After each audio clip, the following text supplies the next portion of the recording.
عزیز طلباء و طالبات، اردو زون میں خوش آمدید۔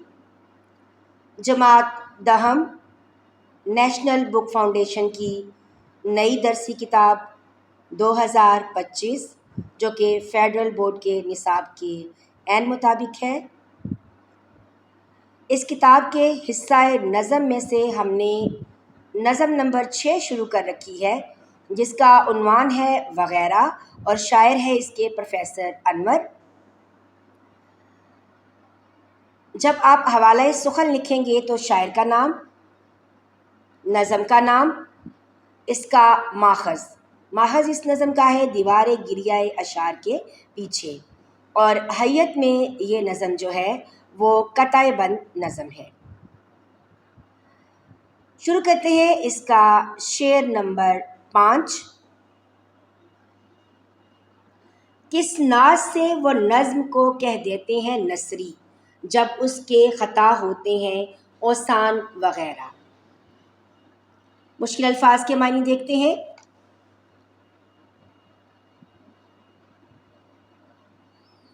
ناز کہتے ہیں ادا کو، اوزان خطا ہونا، نظم میں وزن نہ ہونا، یعنی وزن کی جمع اوزان۔ شعر کا موضوع ہے کہ یہ نثری نظم، مفہوم اس شعر کا ہے کہ اس شعر میں نثری نظم پر طنز کیا گیا ہے۔ شاعر نے اس شعر میں نثری نظم پر طنز کیا ہے۔ اس کے فنی محاسن دیکھتے ہیں۔ جی تو بیٹا اگر بات کریں اس کے فنی محاسن کی تو اس شعر میں صنعت استفہام کا ذکر کیا گیا ہے۔ یہاں پر کس کا حرف استعمال کر کے خوبصورت استفہامیہ انداز میں شعر میں مزاح جو ہے وہ بھر دیا گیا ہے۔ بڑھتے ہیں اس شعر کی تشریح کی جانب۔ شاعر جو ہے ان ادبی رویوں پر طنز کرتے ہیں جہاں لوگ نظم میں وزن کی غلطیوں کو چھپانے کے لیے اسے نثری نظم کا نام دے دیتے ہیں، گویا اپنی کمزوری کو فخر کے لبادے میں لپیٹتے ہیں۔ شاعر انور مسعود نے شاعری اور نثر کے بیچ ہونے والی ادبی بحث کو نہایت خوبصورت طنزیہ پیرائے میں بیان کیا ہے۔ پہلے مصرعے میں شاعر کہتے ہیں کہ کچھ لوگ اپنی نظم کو بڑے ناز سے نثری نظم قرار دیتے ہیں، جیسے وہ کوئی نئی ادبی ایجاد کر رہے ہوں۔ دوسرے مصرعے میں یہ حقیقت بیان کی گئی ہے کہ اصل میں ان کی نظم میں اوزان کی غلطیاں یعنی بحر اور وزن کی کمی ہوتی ہے، جس کی پردہ پوشی کے لیے وہ اسے نثری نظم کا نام دے دیتے ہیں۔ جیسے بہت شوق ہے تجھ کو نثری نظم کا، مگر نظم ہو نثر نہ ہو خواب سا۔ یہ طنز صرف نثری نظم پر نہیں بلکہ اس سوچ پر ہے جو کمزور کلام کو جدت کے نام پر پیش کرنے کی کوشش کرتی ہے۔ شاعر نے محاورہ اوسان خطا ہونا کو تخلیقی انداز میں اوزان خطا ہونا بنا کر نہ صرف زبان کا حسن بڑھایا بلکہ مزاح بھی پیدا کیا۔ اس شعر میں انور مسعود کا وسیع مطالعہ، عروضی شعور اور مزاحیہ طرز اظہار بخوبی جھلکتا نظر آتا ہے۔ وہ قاری کو مسکراہٹ کے ساتھ ساتھ سوچنے پر بھی مجبور کر دیتے ہیں کہ کیا واقعی ہر نثری نظم ادب کی جدت ہے یا پھر کمزوری کا پردہ۔ جیسے کوئی خاموش زخم لگتی ہے، زندگی ایک نظم لگتی ہے۔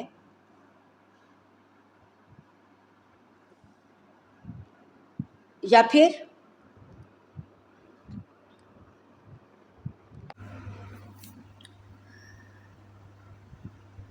یہاں پر اگر ہم دیکھیں نا تو جو نظم کی ایک صنف ہے نا نثری نظم، اس پر بڑی کڑی تنقید کی گئی ہے۔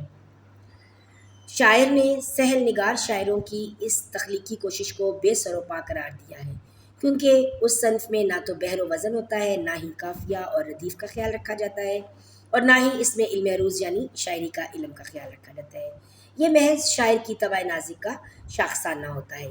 شاعر یہ کہتا ہے کہ نظم اور نثر دو مختلف اصناف ہیں۔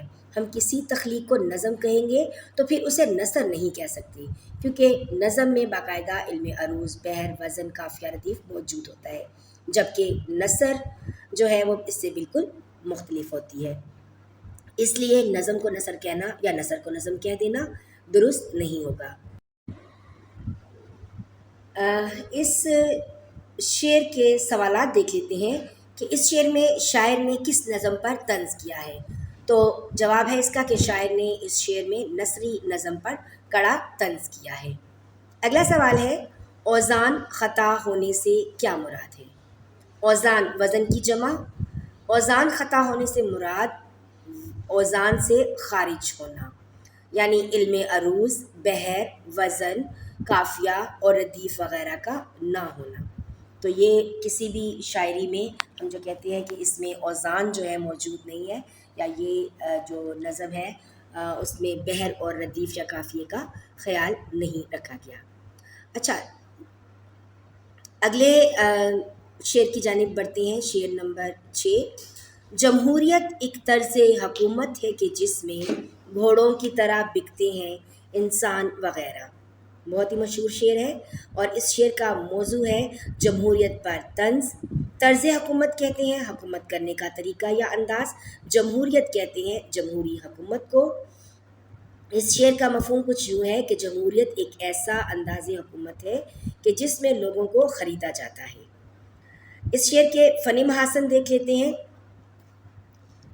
علامہ اقبال کا جو مصرع تھا نا، وہ لگا کر اس میں صنعت تضمین کا استعمال کیا گیا ہے۔ تو ہم یہ کہہ سکتے ہیں کہ اس شعر میں صنعت تضمین کا استعمال ہوا ہے، جہاں پر ایک کسی مشہور شاعر کا مصرع ہوتا ہے اور دوسرا جو واوین میں بند کیا جاتا ہے وہ مصرع دوسرا ہوتا ہے، وہ اس کو صنعت تضمین کہتے ہیں۔ تو اس شعر میں صنعت تضمین کا استعمال ہوا ہے۔ بڑھتے ہیں شعر کی تشریح کی جانب۔ شاعر جو ہے نا وہ اس موجودہ طرز حکومت پر، جمہوریت پر طنز کرتے ہیں اور کہتے ہیں کہ یہ صرف نام کی جمہوریت ہے، اصل میں تو انسانوں کی خرید و فروخت ہوتی ہے۔ ووٹ، رائے اور اصول سب بکاؤ مال بن چکے ہیں۔ انور مسعود اس شعر میں جمہوریت کی اس بدلی ہوئی شکل پر گہرا طنز کرتے ہوئے کہتے ہیں کہ جہاں عوامی حقوق، اصول اور انصاف صرف کتابوں کی بات رہ گئی ہے، وہاں وہ علامہ اقبال کے شعر کا استعمال کر کے اس نئی طنزیہ معنویت اس کو عطا کرتے ہوئے کہتے ہیں کہ یہ نظام اب بس ایک دکھاوا ہے۔ شاعر یہ کہتے ہیں کہ جمہوریت ایسا نظام بن چکا ہے جس میں لوگ، خاص طور پر عوام، گھوڑوں کی طرح منڈی میں بیچے جاتے ہیں۔ ان کے نظریات، ضمیر اور ووٹ سب کچھ خریدا جا سکتا ہے۔ بقول شاعر، یہی جمہوریت کا نقص ہے کہ تخت شاہی پر کبھی مکار بیٹھے ہیں، کبھی غدار بیٹھے ہیں۔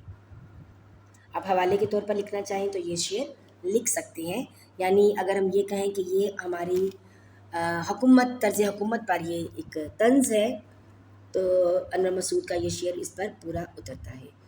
یعنی یہ شعر سیاسی بدعنوانی اور انتخابی نظام پر تنقید ہے، بلکہ اس بات کا اظہار بھی ہے کہ جمہوری نظام میں سب سے زیادہ ظلم خود عوام پر ہوتا ہے۔ شاعر نے وغیرہ کہہ کر ان تمام غیر انسانی رویوں کی طرف اشارہ کیا ہے جنہیں بیان کرنا شاید نظم کے دائرے سے بھی باہر تھا، لیکن قاری خود سمجھ جائے۔ یہ طنز ہمیں یہ سوچنے پر مجبور کرتا ہے کہ کیا ہماری جمہوریت واقعی عوام کی ہے یا محض چہرے بدلتے ہیں اور نظام وہی رہتا ہے۔ جمہوریت ایک طرز حکومت ہے کہ جس میں بندوں کو گنا کرتے ہیں، تولا نہیں کرتے۔ اصل تو یہ شعر تھا علامہ اقبال کا، اور اس پر انہوں نے، انور مسعود نے بنیاد کے طور پر استعمال کیا اور مزید سخت کے طنز کے ساتھ تولا کے بجائے بیچا جانے کا تصور پیش کیا، جو جدید سیاسی نظام کی کھلی تنقید ہے۔ بیٹا اگر ہم آپ کو میں نے پہلے بھی شاید صنعت تضمین کا بتایا ہوا ہے کہ صنعت تضمین شاعری میں ایسی صنعت کہ جہاں پر کسی ایک مشہور شاعر کا ایک مصرع پہلے بولا جاتا ہے اور اس کی مناسبت سے شاعر اپنا دوسرا مصرع لگا دیتے ہیں، تو اس کو جوڑنا، شامل کرنا جو ہے وہ صنعت تضمین ہوتا ہے۔ تو اس شعر میں بھی علامہ اقبال کے اس شعر کو، جو جمہوریت ایک طرز حکومت ہے کہ جس میں بندوں کو گنا کرتے ہیں، تولا نہیں کرتے، کا پہلا مصرع لگا کر صنعت تضمین کا خوبصورت استعمال کیا گیا ہے۔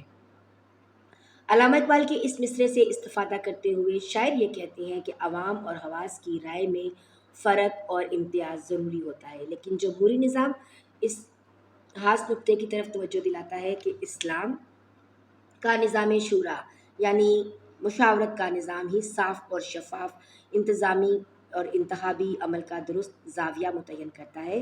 شاعر کی مراد یہ ہے کہ انتخابات کے ذریعے الیکشن کرا کر حکومتیں بنانے کا مطلب یہ ہے کہ ایک باشعور شخص کے ووٹ کی بھی اتنی ہی اہمیت ہے جتنی کسی ان پڑھ اور جاہل شخص کے ووٹ کی اہمیت ہے۔ کم ظرف ووٹر چند ٹکوں پر بک جاتے ہیں۔ یہاں پر شاعر گھوڑوں کے بکنے کی مثال دے رہا ہے۔ ٹھیک ہو گیا؟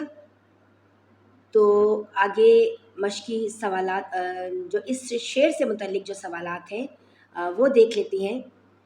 تو پہلا سوال ہے کہ شاعر نے چھپے الفاظ میں کس بہترین نظام کی طرف اشارہ کیا ہے؟ جس کا جواب یہ ہے کہ شاعر نے چھپے الفاظ میں اسلام کے نظام شورا یعنی مشاورت کا نظام کے بہترین نظام کی طرف اشارہ کیا ہے۔ اگلا سوال ہے گھوڑوں کی طرح انسان کے بکنے سے شاعر کی کیا مراد ہے؟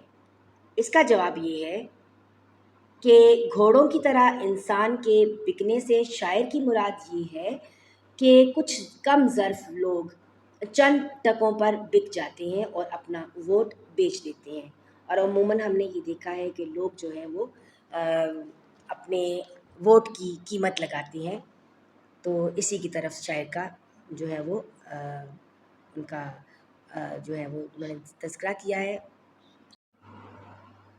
تو یہاں پر جو ہے نظم نمبر 6 کا جو شعر نمبر 6 ہے وہ اختتام پذیر ہوا۔ انشاءاللہ اگلے ویڈیو لیکچر میں ہم آخری شعر کی تشریح کریں گے۔